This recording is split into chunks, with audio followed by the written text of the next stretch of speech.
क्या भूल कर खाने पीने से रोज़ा टूटता है?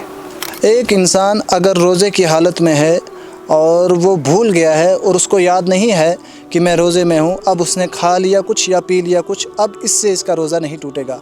फरमाया अगरचे इसने इतना भी खा लिया कि इसका पेट भर गया खाने से, तब भी रोज़ा नहीं टूटेगा। हाँ, जैसा इसको याद आया कि अब मुझे रोज़ा है तो इसको फ़ौरन रुक जाना चाहिए, तो रोज़ा नहीं टूटेगा। बल्कि उलमा ने एक चीज़ और भी लिखी है इसके अंदर कि अगर कोई इंसान कमज़ोर है और वो भूले से उसको याद नहीं है कि वो रोज़े से है और वो खा रहा है और एक दूसरा आदमी देख रहा है, तो अगर ये खाने वाला बिल्कुल कमज़ोर है तो फिर इसको याद ना दिलाए, जब ये खाने से फारिग हो जाए तो फिर याद दिलाए कि आपको रोज़ा है। और अगर ये अच्छा है, जवान है, तो फिर इसको वो याद दिला सकता है कि आपको रोज़ा है। लेकिन भूल से अगर इसने खा लिया पी लिया, इससे रोज़ा नहीं टूटता। हाँ, नमाज में भूलने से नमाज टूट जाती है, लेकिन रोज़े में भूलने से रोज़ा नहीं टूटता।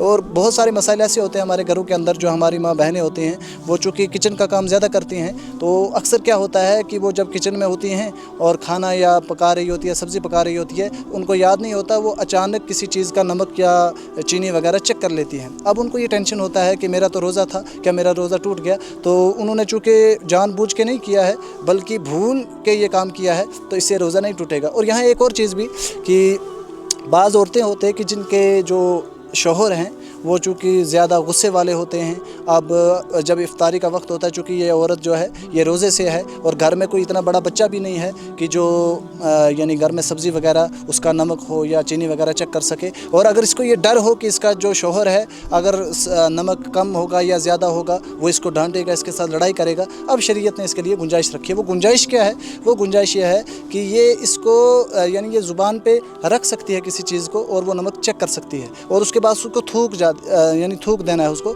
अगर ये निगल लेती है फिर तो रोज़ा टूट जाएगा, लेकिन इतनी सी गुंजाइश इसको दी है।